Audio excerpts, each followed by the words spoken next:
بسم الله الرحمن الرحيم. الحمد لله رب العالمين،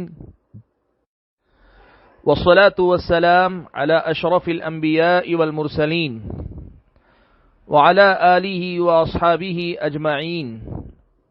ومن تبعهم بإحسان إلى يوم الدين. يا أيها الذين آمنوا اتقوا الله حق تقاته ولا تموتن إلا وأنتم مسلمون.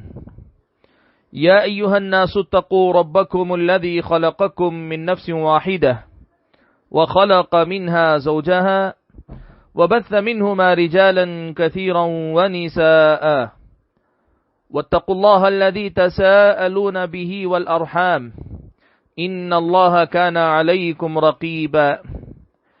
يا أيها الذين آمنوا اتقوا الله وقولوا قولا سديدا يصلح لكم أعمالكم ويغفر لكم ذنوبكم ومن يطع الله ورسوله فقد فاز فوزا عظيما. أما بعد فأعوذ بالله من الشيطان الرجيم. بسم الله الرحمن الرحيم.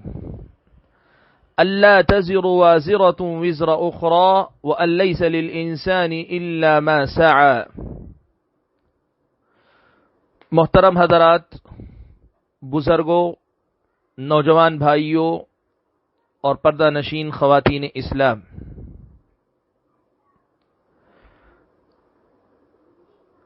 کل کے درس میں ہم لوگوں نے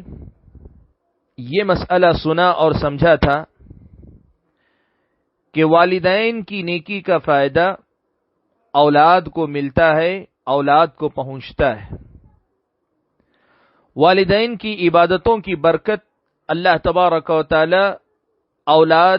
یا اولاد کی اولاد تک بھی اس کی برکت کو عام کرتے ہیں، فائدہ پہنچاتے ہیں۔ جب نیکیوں کا فائدہ اولاد کو پہنچتا ہے یا اولاد کی اولاد کو پہنچتا ہے، آپ کی ہماری اگلی نسل تک پہنچتا ہے، تو پھر یہ سوال پیدا ہوتا ہے کہ جس طرح نیکیوں کا فائدہ دوسروں کو، اپنی اولاد کو، اپنی اگلی نسلوں کو ملتا ہے، کیا اسی طرح ہمارے گناہوں کی سزا ہماری اولاد کو یا ہماری آنے والی اگلی نسلوں کو دی جاتی ہے؟ یہ ایک سوال ہے جس سوال کا جواب ہم کو تلاش کرنے کی ضرورت ہے۔ اس سلسلے میں اگر ہم اور آپ قرآن و سنت کی تعلیمات کا جائزہ لے کر دیکھیں کہ کیا والدین کے گناہوں کی سزا اللہ تعالی اولاد کو بھی دیتے ہیں؟ یہاں دو باتیں ہیں۔ ایک تو یہ کہ والدین کے گناہوں کی سزا والدین کو بھی دیں اور ساتھ میں اس کی تھوڑی سزا اولاد کو بھی دیں، یا دوسری صورت یہ کہ گناہ والدین کریں اور اس کی سزا اولاد کو ملے۔ کیا ان دونوں میں سے کوئی بات ہوتی ہے یا ہو سکتی ہے؟ قرآن و سنت میں اس سلسلے میں ہمیں کیا باتیں ملتی ہیں؟ آج ہم اسی مسئلے کو سمجھنے کی کوشش کرتے ہیں۔ آپ قرآن مجید میں دیکھیں اور احادیث میں جہاں تک دیکھیں، واللہ تعالی اعلم، ایک بات تو اس سلسلے میں صاف نظر آتی ہے کہ کہیں اس کا ثبوت نہیں ملتا، واللہ اعلم،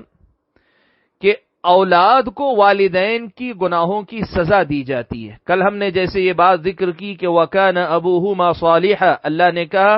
کہ دو یتیم بچوں کے مال کی حفاظت اللہ نے اس لیے کی کہ ان کا باپ صالح تھا، نیک تھا۔ ایسی کوئی بات کہ کسی کو سزا اس لیے دی گئی کہ ان کے والدین گنہگار تھے، چاہے والدین کو سزا دے کر ان کو سزا دینے کی بات ہو یا والدین کے بجائے اولاد کو سزا دینے کی بات ہو، ایسی کوئی مثال واللہ تعالی اعلم قرآن و سنت کے اندر نہیں نظر آتی ہے کہ جس سے یہ کہا جا سکے کہ اولاد کو والدین کے گناہوں کی سزا ملتی۔ ایک تو یہ پہلی بات ہے۔ اس مسئلے کی دوسری بات جو ہم اور آپ کو سمجھنی چاہیے وہ یہ کہ اس کے برخلاف قرآن و سنت میں ایک بنیادی ضابطہ اور اصول اللہ تبارک و تعالی نے ذکر فرمایا ہے، اور وہ بات یہ ہے کہ ایک کے گناہ کی سزا اللہ تبارک و تعالی دوسرے کو نہیں دیتے۔ ایک کے گناہ کا بوجھ دوسرا نہیں ڈھوتا ہے، دوسرا نہیں اٹھاتا ہے۔ میں نے آپ حضرات کے سامنے سورہ نجم کی ایک آیت کا ٹکڑا پڑھ کر سنایا، بلکہ دو آیتیں پڑھ کر آپ کے سامنے سنائی ابھی درس کی ابتدا میں، جن میں اللہ تبارک و تعالی نے فرمایا اللہ تزر وازرۃ وزر اخری، کہ ایک نفس دوسرے نفس کا بوجھ نہیں اٹھاتا ہے۔ اس کا مطلب یہ ہوا کہ والدین گناہ کر کے جائیں، اس کی سزا اولاد کو دی جائے، ایسا نہیں ہوتا۔ جس گناہ میں اولاد کا کوئی کردار نہ ہو، جس گناہ میں اولاد کا کوئی حصہ نہ ہو، جس گناہ میں اولاد کی رضامندی یا ان کی شراکت نہ ہو، ان کا کچھ لینا دینا نہ ہو، ایسے کسی گناہ کی سزا ان کو نہیں دی جائے گی۔ قرآن مجید کی اس آیت کے مفہوم سے بالکل یہ بات صاف طور پہ سمجھ میں آتی ہے۔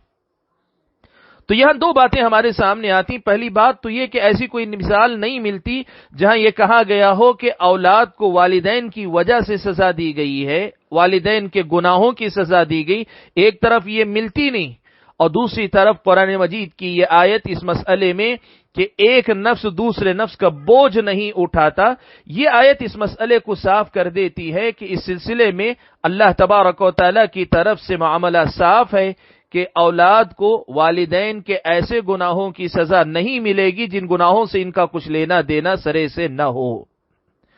یہاں یہ سوال پیدا ہو سکتا ہے، اور اکثر یہ سوال پیدا ہوتا ہے، اور وہ یہ ہے کہ جب اللہ تبارک و تعالی نے یہ کہا ہے کہ والدین کی نیکی اولاد کو پہنچتی ہے، اولاد کو اس کا فائدہ ملتا ہے، جیسے کل خود ہم لوگوں نے اس مسئلے پر بات کی، تو پھر والدین کے گناہوں کی سزا کیوں نہ اولاد تک ملے گی یا اولاد کو نہیں پہنچے گی؟ اور غالباً اسی کی وجہ سے بعض لوگ یہ کہنے کی جرات بھی کر لیتے ہیں، واللہ اعلم، کہ والدین کی نیکیوں کا فائدہ جس طرح پہنچتا ہے ویسے ہی والدین کے گناہوں کا نقصان بھی اولاد کو لاحق ہوتا ہے۔ لیکن اس مسئلے میں جب تک دلیل نہ ہو ایسا کوئی دعویٰ کرنا مشکل ہے۔ البتہ جہاں تک یہ فرق کہ نیکی میں اللہ تعالیٰ نے فائدہ پہنچانے کا تذکرہ کیا لیکن برائیوں میں اللہ تعالیٰ نے سزا دینے کا کوئی تذکرہ کیوں نہیں کیا، اس فرق کو اگر ہم سمجھنا چاہیں تو پھر ہمیں قرآن و سنت، ہمیں اللہ تبارک و تعالیٰ کی ایک سنت، اللہ تبارک و تعالیٰ کا ایک معمول ہم اور آپ کو بتاتے ہیں، اور وہ کیا ہے؟ وہ معاملہ یہ ہے کہ اللہ تبارک و تعالیٰ جب سزا دینے کی کا معاملہ ہوتا ہے تو اللہ تبارک و تعالی عدل سے کام لیتے ہیں۔ اللہ تعالیٰ کا معاملہ عدل پر ہوتا ہے، برابری پر ہوتا ہے۔ اللہ نے فرمایا وما ربک بظلام للعبید، آپ کا رب بندوں پر ظلم کرنے والا نہیں ہے۔ تو جس نے گناہ کیا ہے اس کو سزا دی جاتی ہے، یہی عین انصاف ہے، اور سزا کے معاملے میں اللہ تعالیٰ کے فیصلے عدل پر ہوتے ہیں، سزا کے معاملے میں اللہ تعالیٰ کے پاس ضابطہ عدل کا ہے، اور اس کے مقابلے میں انعام و اکرام یا ثواب کا پہلو آتا ہے تو اللہ تعالیٰ کے پاس فضل کا معاملہ ہے۔ قرآن و سنت میں بلا شبہ کئی مثالیں ہم اور آپ کو ایسی ملتی ہیں جہاں اللہ تعالیٰ نے اجر و ثواب کے معاملے میں اپنی یہ سنت بتائی ہے، اور یہ اللہ تعالیٰ نے مختلف مقامات پر اس کا تذکرہ کیا ہے کہ اللہ تعالیٰ فضل سے کام لیتے ہیں، اور فضل کہتے ہیں حق سے زیادہ دینا، حق سے آگے بڑھ کر دینا۔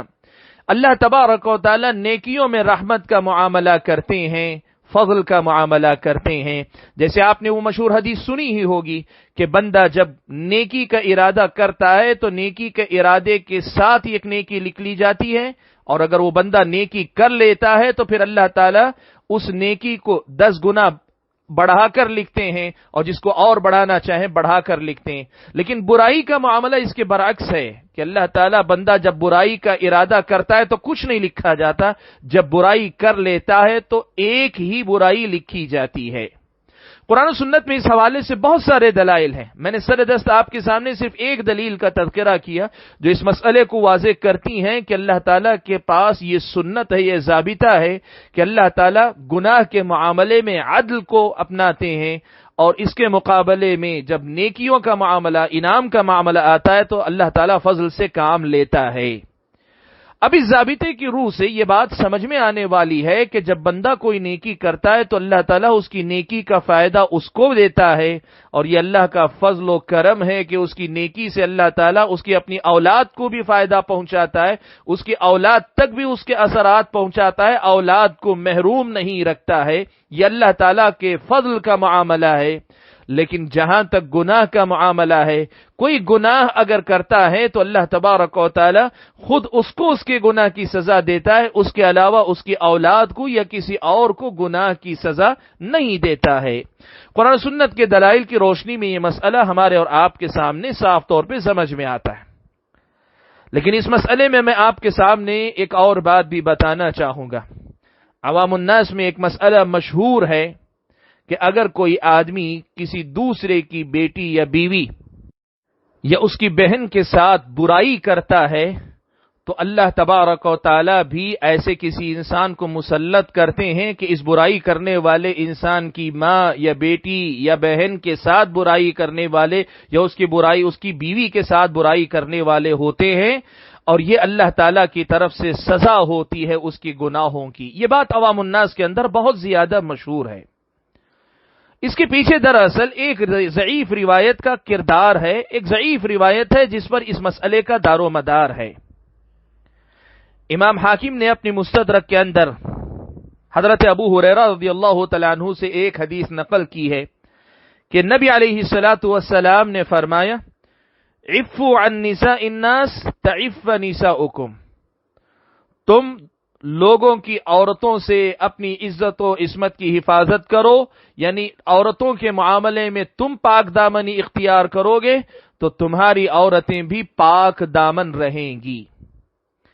اس روایت کا یہ مفہوم لیا گیا کہ اس کا مطلب یہ ہوا کہ جو آدمی دوسرے کی عورتوں، دوسرے گھر کی خواتین کی عصمت و عفت کا خیال نہیں رکھتا، اللہ تعالیٰ سزا کے طور پر اس کی گھر کی عورتوں کی عصمت و عفت کو بھی پامال ہونے دے دیتے ہیں۔ یہ مفہوم لیا گیا ہے۔ ہم آپ کے سامنے اس مسئلے کی وضاحت کرنا چاہتے ہیں کہ یہ بات یاد رکھیں، سب سے پہلے تو یہ روایت ضعیف ہے۔ حاکم نے اس حدیث کو روایت کرنے کے بعد کہا یہ روایت صحیح الاسناد ہے، حدیث اس کی سند صحیح ہے، تو امام ذہبی رحمۃ اللہ علیہ نے اس پر استدراک کرتے ہوئے لکھا کہ نہیں، یہ صحیح نہیں ہو سکتی، اس لیے کہ اس کی سند جو ہے ضعیف ہے۔ شیخ البانی رحمۃ اللہ علیہ نے بھی اس حدیث کی تخریج کرتے ہوئے یہ بات لکھی ہے سلسلۃ الاحادیث الضعیفہ کے اندر کہ یہ حدیث سند کے اعتبار سے ضعیف ہے، اس لیے یہ بات صحیح نہیں ہے۔ پہلی بات، جب روایت صحیح نہ ہو تو پھر یہ کہنا کہ کوئی کسی کی بیویوں کے ساتھ گناہ کرے تو پھر اس کے گھر کی عورتوں کا کیا قصور کہ ان کے گھر کی عورتوں کی عزت و آبرو کو پامال کیا جائے۔ یہ ایک مفہوم ہے کہ گناہوں کی سزا اس کی اپنی بیٹی کو ملے گی کہ اس کی بیٹی کی عزت و آبرو پامال کر دی جائے گی، لیکن یہ روایت جیسے میں نے کہا پہلے تو ضعیف ہے، لیکن اگر یہ ثابت بھی ہو جائے تو اس روایت کا مفہوم کچھ اور ہے، اور وہ مفہوم کیا ہے؟ شیخ الاسلام ابن تیمیہ رحمۃ اللہ علیہ نے مجموع الفتاوی میں اس مسئلے پر گفتگو کرتے ہوئے لکھا ہے، اور شیخ الاسلام ابن تیمیہ رحمۃ اللہ علیہ کی علمی دقت دیکھیں کہ اس لفظ کو جب ذکر کیا عفو تعف نساؤکم تو اسے حدیث کے طور پر نہیں ذکر کیا، بلکہ کہا جیسا کہ کہا جاتا ہے یا جیسا کہ لوگوں کے اندر مشہور ہے، یہ اسلوب اختیار کیا بتانے کے لیے کہ یہ حدیث ثابت نہیں ہے، اور پھر اس کا اگر وہ ثابت بھی ہو جائے یا اسے ایک عام جملے کے طور پر بھی کہا جائے جیسے دنیا کے لوگوں کا تجربہ مشاہدہ ہے، تو کہا اس کا مفہوم یہ ہے کہ جب آدمی بدکار ہو جائے گا، جب آدمی بدکار ہو جائے گا تو اس کے نتیجے میں ہوگا یہ کہ وہ اپنی خواہشات باہر کی عورتوں ہی سے پورا کرے گا، دوسروں کے ساتھ زناکاری میں پوری کرے گا، تو نتیجے میں وہ اپنے گھر کی عورتوں کی فطری ضرورتوں کو پورا نہیں کرے گا۔ فطری ضرورت پوری ہوگی تو وہ عورتیں اپنی عصمتوں کی حفاظت کرنے والی عورتیں بنیں گی، اپنی عزت و ناموس کی حفاظت کرنے والی بنیں گی۔ لیکن جب آدمی خود اپنے گھر کی عورتوں کی ضرورتوں کا خیال نہ کرے، شوہر اپنی بیوی کا خیال نہ کرے، تو پھر ہوگا کیا؟ ایسی صورت میں یہ آدمی باہر جا کر اپنی خواہش تو پوری کر لے گا، لیکن اپنی بیوی کی خواہش جب گھر پہ پوری نہیں کرے گا تو وہ بھی بے راہ روی کا شکار ہو سکتی ہے، خواہشات کے جال میں پھنس کر۔ یہ اس کا مطلب ہے کہ تم دوسروں کی عورتوں کو پاک دامن چھوڑو گے تو تم اپنی خواہش اپنے گھر میں پوری کرو گے تو تمہاری بیویاں پاک دامن رہیں گی۔ یہ اس کا مفہوم شیخ الاسلام ابن تیمیہ رحمۃ اللہ علیہ نے بیان فرمایا۔ اس حدیث کو اگر ثابت مان بھی لیں تو اس کا ایک اور مفہوم بھی ہو سکتا ہے، اور وہ مفہوم یہ ہے کہ جب آدمی خود بدکار ہوگا، جب آدمی خود عصمت و عفت کے حفاظت کی فکر سے آزاد ہوگا تو وہ اپنے گھر کے اندر بھی ایسی حرکتوں کو برداشت کر لے گا۔ اور اکثر ایسا ہوتا ہے کہ برائی کرتے کرتے آدمی کی نظر میں وہ برائی نہیں رہتی، جب خود باہر منہ مارتا ہو تو گھر کی عورتیں بھی اگر کہیں بے راہ روی کا شکار ہو تو اسے اس پر کوئی اعتراض نہیں ہوتا۔ ہو سکتا ہے اس حدیث کا یہ بھی مفہوم ہو کہ تم پاک دامنی اختیار کرو گے تبھی تم اپنے گھر کی عورتوں کی پاک دامنی کے محافظ بنو گے، لیکن اگر تم نے ایسا نہیں کیا تو کیا ہوگا؟ جس طرح تم نے اپنی عزت و ناموس کو ہلکے میں لیا، ایسے ہی تم اپنے گھر کی عورتوں کی عزت و ناموس کو ہلکے میں لوگے۔ یہ بھی اس کا ایک مفہوم ہو سکتا ہے۔ بہرحال کہنے کا مقصد یہ ہے کہ یہ جو روایت جس بنیاد پر لوگ کہتے ہیں کہ کوئی کسی کی بیٹی کے ساتھ برائی کرے گا تو اس کی بیٹی کے ساتھ بھی کوئی برائی کرنے والا ہوگا، یہ جملہ مشہور ہے اور اس کا دار و مدار اس روایت پر ہے۔ یہ حدیث، یہ روایت سب سے پہلے تو ضعیف ہے، ثابت نہیں ہے، لیکن دوسرے مرحلے میں یہ ہے کہ اگر ثابت ہو بھی جائے تو پھر اس کے یہ جو دو مفہوم ہم نے آپ کے سامنے بتائے، ایک شیخ الاسلام ابن تیمیہ رحمۃ اللہ علیہ سے نقل کرتے ہوئے اور دوسرا مفہوم بھی ساتھ میں آپ کے سامنے ذکر کیا گیا، ان دونوں میں سے کوئی ایک اس کا مفہوم ہو سکتا ہے۔ اس کا سیدھا سا مطلب یہ ہے کہ اسلامی شریعت کی تعلیمات کی روشنی میں ایسی کوئی روایت ہمیں نہیں ملتی ہے کہ جس سے پتہ چلے کہ ایک کے گناہ کی سزا اللہ تعالیٰ دوسرے کو دیتے ہوں، والدین کے گناہوں کی سزا اللہ تعالیٰ اولاد کو دیتے ہوں۔ البتہ اس ساری گفتگو کے بعد ایک اور مسئلہ، ایک اور پہلو ہم آپ کے سامنے ذکر کرنا چاہیں گے۔ اب ہر انسان کی زندگی میں اللہ تعالیٰ نے ان کی اپنی زندگی کی آزمائش رکھی ہے۔ جیسے کوئی لڑکا ہے، جیسے کوئی بچہ ہے، کوئی بچی ہے، کوئی خاتون ہے، اس کی اپنی بھی تو زندگی ہے۔ مثال کے طور پہ والدین نے کوئی گناہ کیا ہے، ان کے گناہوں کی سزا تو نہیں دیں گے بچوں کو، لیکن بچوں کی اپنی زندگی کی جو تکلیفیں ہیں اللہ تعالیٰ ان کے گناہوں کی سزا ایسی بھی دے سکتے ہیں، خود ان کے اپنے اولاد کی اپنی غلطی کی سزا، یا اولاد کی آزمائش کے لیے، ان کے درجات کی بلندی کے لیے اللہ تعالیٰ کسی ایسے مسئلے میں مبتلا کریں کہ جس کو دیکھ کر اولاد کی تکلیف سے زیادہ والدین تکلیف محسوس کریں۔ یعنی یہ بات ہوگی کہ اولاد کی تکلیف کو والدین کی گناہوں کی سزا اللہ تعالیٰ بنا سکتے ہیں، لیکن والدین کے گناہوں کی سزا کے طور پہ اولاد کو تکلیف دیں، یہ اللہ تعالیٰ کی سنت نہیں ہے، یہ اللہ تعالیٰ کا معاملہ نہیں۔ کئی مرتبہ ایسا ہوتا ہے کہ اولاد کسی بھی حیثیت سے معذور پیدا ہوتی ہے، کئی مرتبہ ایسا ہوتا ہے کہ اولاد کسی پریشانی میں مبتلا ہو جاتی ہے، کئی مرتبہ ایسا ہوتا ہے کہ اولاد بیمار ہو جاتی ہے، الگ الگ قسم کے مسائل سے دوچار ہوتی ہے۔ یہ والدین کے گناہوں کی سزا اولاد کو دینے والا معاملہ نہیں، یہ خود اولاد کے اپنے گناہوں کی سزا اگر وہ بالغ ہیں تب، یا ان کے لیے اللہ تعالیٰ کی طرف سے آزمائش کے جس کے درجے میں ان کے درجات بلند ہو، یہ ان کے حق میں اللہ تعالیٰ کا فیصلہ ہے، لیکن اس کے ساتھ ساتھ یہ اللہ تعالیٰ نے والدین کے گناہوں کی ایک سزا یوں بھی بنائی ہے کہ وہ اولاد کی ان تکلیفوں کو دیکھ کر وہ تکلیف محسوس کرے۔ یہ معاملہ ہو سکتا ہے۔ مختصراً ہم یہ کہنا چاہتے ہیں کہ قرآن و سنت کے دلائل کی روشنی میں جہاں تک اس مسئلے کو دیکھا گیا تو مسئلہ یہی صاف ہو کر سامنے آتا ہے کہ اس سلسلے میں قرآن و سنت ہمارے سامنے یہی رکھتے ہیں کہ اولاد کو والدین کے گناہوں کی سزا اللہ تبارک و تعالی نہیں دیتے ہیں، اللہ تعالی والدین کی غلطیوں کی سزا اولاد کو نہیں دیتے ہیں۔ اولاد کو اللہ تعالیٰ اگر سزا دیں تو ان کی اپنی غلطیوں کی سزا ہوگی جو والدین کے لیے بھی تکلیف کا باعث ہو، یا ان کے لیے آزمائش ہوگی جس کو دیکھ کر والدین تکلیف محسوس کرتے ہوں۔ البتہ اللہ تعالیٰ جو ہے ایک کے گناہوں کی سزا دوسرے کو نہیں دیتے، یہ اللہ تعالیٰ کے کمال عدل کا مظاہرہ ہے۔ نیکیوں میں اللہ تعالیٰ کا طریقہ یہ کہ اللہ تعالیٰ فضل کا معاملہ کرتا ہے، اور والدین کی نیکی کا فائدہ اولاد تک پہنچاتا ہے، لیکن برائیوں میں، گناہوں میں اور گناہوں کی سزا اور تکلیفوں میں اللہ تعالیٰ کا معاملہ یہ ہے کہ اللہ تعالیٰ عدل پر معاملہ کرتا ہے۔ عدل یہ ہے کہ جس نے گناہ کیا اس کو سزا دی جائے۔ اللہ تزر وازرۃ وزر اخری، اللہ تعالیٰ نے یہ مسئلہ صاف کیا ہے کہ ایک نفس دوسرے نفس کا بوجھ نہیں اٹھاتا ہے یا نہیں اٹھائے گا۔